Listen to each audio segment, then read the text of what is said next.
ભરૂચની માસૂમ નિર્ભયાએ આખરે હવસનો શિકાર થઈ પોતાનો દમ તોડ્યો। ત્યારે નેતાઓ પર પણ સવાલો ઊભા થયા। ભરૂચનું રાજકારણ ગરમાઈ રહ્યું છે અને ગુજરાત સરકાર પર મોટા સવાલો ઊભા થયા। ભરૂચની મહિલાઓએ કેન્ડલ માર્ચ યોજી અને નેતાઓ પર સવાલો કર્યા કે આ નેતાઓ દેખાડો કરવા વડોદરા જઈ આવ્યા, એ બાળકીને મળી આવ્યા, પરંતુ કયા નેતાએ બાળકીના પિતાના હાથમાં પૈસા આપ્યા? આ સવાલ છે ભરૂચની મહિલાઓનો। સરકારની નીતિ પર પણ સવાલો ઉઠાવ્યા કે ગુજરાતમાં આટલી દુષ્કર્મની ઘટનાઓ બની, સરકારે કયો કાયદો બેસાડ્યો? આ સવાલો છે ભરૂચની મહિલાના। ભરૂચની મહિલાઓએ કેન્ડલ માર્ચ યોજી અને માંગણી એક જ છે મહિલાઓની કે ભરૂચ દુષ્કર્મ કેસમાં આરોપીને જલ્દીમાં જલ્દી ફાંસી કરવામાં આવે। આ બાળકીએ જે રીતે અત્યાર સુધી સહન કર્યું 7 દિવસ, જે રીતે તે રીબાઈને અત્યારે તેનું મૃત્યુ થયું છે, તે જ રીતે આરોપીને પણ જલ્દીમાં જલ્દી ફાંસી આપવામાં આવે, તે માંગણી છે આ ભરૂચની મહિલાઓની। સાંભળીએ ભરૂચની મહિલાઓને કે તેઓ ગુજરાત સરકાર પર રોષે ભરાતા અને આ દુષ્કર્મી છે તેના પર રોષ ઠાલવતા શું કહી રહ્યા છે। હું શીતલ પટેલ છું। અત્યારે જે ઝઘડિયા તાલુકાની બાળકી પર જે દુષ્કર્મ આચર્યું છે જે યુવકે, તો એ અત્યારે જસ્ટ અમને ન્યૂઝ મળ્યા છે કે એની એસએસજી હોસ્પિટલમાં જે અત્યારે ટ્રીટમેન્ટ ચાલી રહી હતી, એનું એટલું ખરાબ હાલત કન્ડિશનમાં એને 1 અઠવાડિયાથી એની ટ્રીટમેન્ટ ચાલી રહી હતી, બટ અત્યારે એનું થોડી વાર પહેલાં મૃત્યુ થયું છે। તો મેઇન ક્વેશ્ચન એ છે કે એવું કરનારો અત્યારે કેમ જીવે છે? મીન્સ કે સરકારને અને પોલીસને એ આવેદન છે કે એને આજની ડેટમાં એ છોકરીને આટલું બધું સહન કરવા છે, તો 10 વર્ષની માત્ર 10 વર્ષની છોકરીએ જે સહન કર્યું છે, જે કોઈ સહન કરી નહીં શકે, તો જે વ્યક્તિ આવું કરે છે એને ફાંસી આપો, કંઈ પણ કરો, વહેલેથી વહેલી તકે એને મારી જ નાખો કે જેથી કરીને ફ્યુચરમાં આ ક્વેશ્ચન પાછો ઊભો ના થાય। બસ મારી હું એક કાનૂની સહાય કેન્દ્ર એનજીઓમાં કામ કરું છું છેલ્લા 27 વર્ષથી, અને આવા જે અપહરણ કે છેડતી કે બળાત્કાર જેવા જે બનાવો બને છે એ વર્ષોથી હું કામ કરું છું।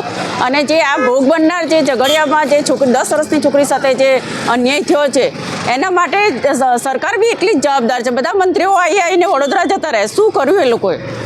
મારો પ્રશ્ન એ છે કે તમે લોકો જોઈને જતા રહે છો, કોણે એને પૈસા આપ્યા છે? કોણે એને ચેક બનાવીને આપ્યા છે? કોઈએ નથી આપ્યું। આ છોકરી 7 દિવસથી જે પોતાની જિંદગી સાથે લડત આપી રહી હતી, પણ એને બચાવવા માટે ડૉક્ટરો બી આખી ટીમ હતી, પણ શું થયું? આખરે એને મોત મળ્યું। જે આરોપી છે એને સજા આપવી જોઈએ, એને ફાંસીની જ આપી દો। હું તો કહું અમને આપી દો તો અમે એને એ કરીએ, કારણ કે સરકાર તો કશું કરવાની નથી। એને જેલમાં જશે, એ આજીવન કેદની સજા થશે, શું થશે? કશું જ નહીં થાય। પણ આવી જે નાની નાની બાળકીઓ સાથે અત્યારે બી સ્કૂલોમાં જાય છે તો એની સાથે છેડતીઓ થાય છે, પણ શું થાય છે? આખરે સમાધાન થાય છે, પણ અત્યારે જે બાળકી સાથે થયું છે એના મા બાપ પર શું વીતતી હશે એ અત્યારે અમે સહન કરી શકીએ છીએ, એના મા બાપનું શું થતું હશે? હું જિજ્ઞાસા ગોસ્વામી, જનિતા ચેરિટેબલ ટ્રસ્ટ ભરૂચથી એટલું જ કહેવા માંગીશ કે આજે કૃત્ય જે થયું છે એને જે કોઈ પણ શબ્દ મળે એને વખોડાય એવું છે નહીં, કારણ કે બહુ ખરાબ કૃત્ય થયું છે। જે બાળકીએ જે 10 વર્ષની બાળકીએ જે છેલ્લા અઠવાડિયા 10 દિવસથી જે ભોગવું છે એ આપણે કલ્પનાની બહાર છે।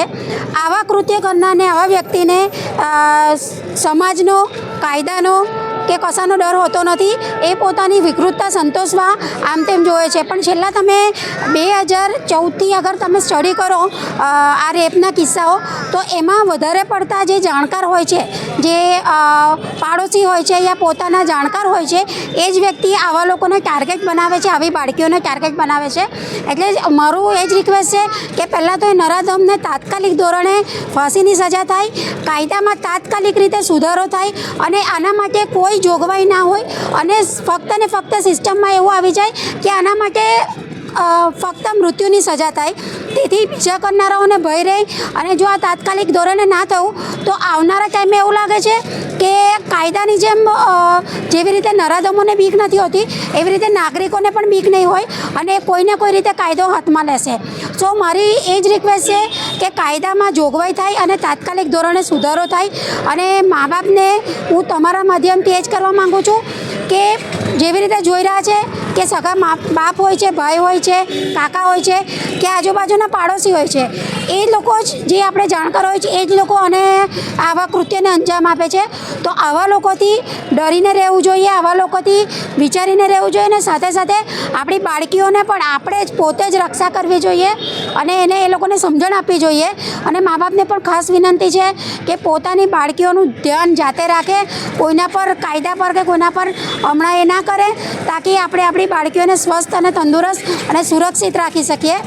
બસ તમારા માધ્યમથી એ જ કહેવા માંગે છે કે કાયદા સુધારામાં થાય અને તાત્કાલિક ધોરણે એને એ વ્યક્તિને સજા થાય અને એ પણ મૃત્યુની સજા થાય, ફાંસીની સજા થાય. શું ગુજરાત સરકાર આ ભરૂચની મહિલાઓની માંગણી સાંભળશે?